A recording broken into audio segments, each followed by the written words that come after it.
Alright, welcome to the weekly gaming quick save show, recorded live, 3 p.m. Pacific time every Friday, right here on twitch.tv/BenReacts. That's right, Reacts. Keeping the name, but we'll get to that in a minute. On this week's show, I'll talk about my impressions of the first 10 or so hours of Rise of the Tomb Raider on PC, and also reviewing The Witness, because even though I talked about it for 30 minutes last week, this game is something. It's quite something. But first, let's take a look at some of the top stories of the week. Now, there's been a lot of talk about the Nintendo mobile game coming out. Now we know it's going to feature a well-known character. Well, thanks for that juicy little tidbit, and you better hope it's Mario, because after the shit you pulled, Nintendo, with the whole, oh, we're making a mobile game, it's Miitomo, that ultimate bait and switch, you gotta come out of the gate. And I don't know what other well-known character you have that could fit this bill, because it's not going to be Link appearing. It's not going to be Kirby. No, Mario. Stop fooling around. It's not going to be Pokemon, because we already got that. Other Nintendo news: with Corrin and Bayonetta, we have reached the end of the Smash Bros. DLC, and it's been a great run. It's a little bittersweet to see it end. We've got a lot of characters. I don't know, 10? I don't know how to count. But several. And it's nice. It's just nice to reminisce and think back to all of them, but also to look forward and be like, yeah, we're going to get more Smash. This is the stop of this one and the start of another one. And I'm very looking forward to more Smash Bros. I'm not looking forward to this next thing, though, also from Nintendo. And for the third week in a row, Fire Emblem Fates is just up to no good. So we had the censorship of a scene that probably should be removed anyway. Then we have the removal of the petting. But this week we have figured out what's changed about this scene. So what is effectively happening is you will enter the scene like normal. Then the character will appear like similar to this, but probably less blushy. You get the same 2D art. They have their little dialogue thing. You're not missing any of the story beats. You're not missing any of the art. The only thing that's removed is the touching itself. That was too much. Everything else can stay. So maybe Nintendo should have said that from the start, but it is nice to know that this extra art that is adorable and extra character moments, because it is about, it's a relationship between two characters. So it is nice to know that all that stuff will still be in the game, and now we can finally stop talking about petting. It drive me insane with all this crap. So we've known for a little bit that EA is skipping a booth at this year's E3, and that's good because their booth is terrible. Worse only than maybe Ubisoft's. Both terrible booths right next to each other. Awful, awful place to be. Very loud. But they're moving their show to Sunday, and speaking of Sunday before E3, boom, we got another Bethesda. Now, for the last 8 months or so, I would have told you, nah, they're probably not going to do another one. But what do I know? Probably nothing. Probably less than nothing. So they're doing another show, and it's pretty easy, I guess, I should have thought of this, to figure out what they're going to show. Fallout 4 DLC, that's probably a lock. Dishonored 2, oh, that's 100% going to be there.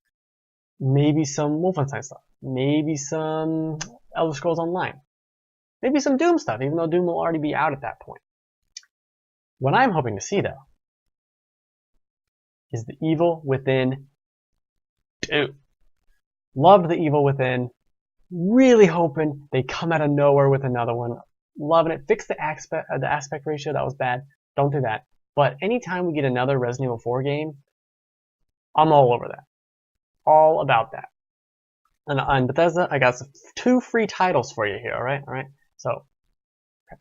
Evil Within 2, Evil Withinner. No? Okay. How about this? Evil Still Within You. No? Also terrible? Fine. The comments are funny. Now, the biggest news. I wonder if you can hear that car alarm. Doesn't matter. So the name of my channel is Ben Reacts, and I picked that name in the middle of the night and kind of ran with it. Never really a huge fan of it. I picked it because the idea was I'm not jumping around and screaming all the time, so it's a bit of an ironic name, and I liked it from that point of view.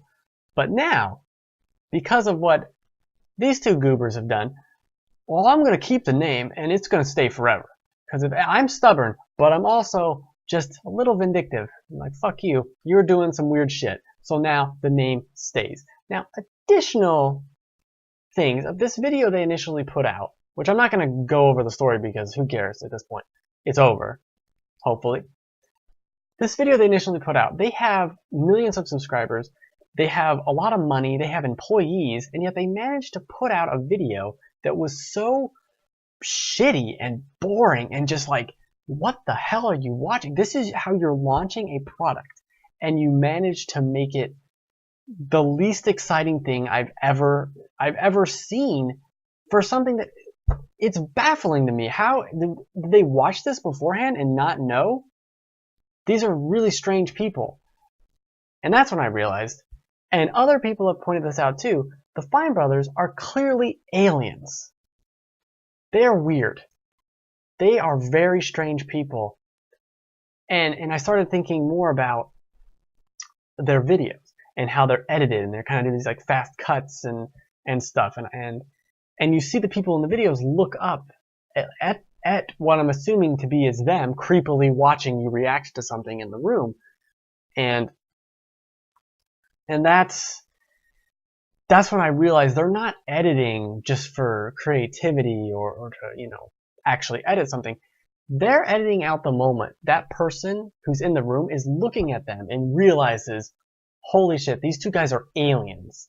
Like, they're playing Punch-Out and be like, whoa, the 80s were crazy. And they look over, and this guy's got an alien tentacle sticking out of his beanie, and it slides back in. They have to edit out the screams of horror as you realize you're trapped in a room with two aliens doing some kind of weird science experiment. That's what I'm pretty sure they're doing. Also, back onto that beanie, put it on or take it off. Because this on-off thing is driving me insane. So there's your reaction to your weird shit. Fix the beanie. Fix it. Fix the beanie. And with that, let's just get into the topics of the week. Fix your damn beanie.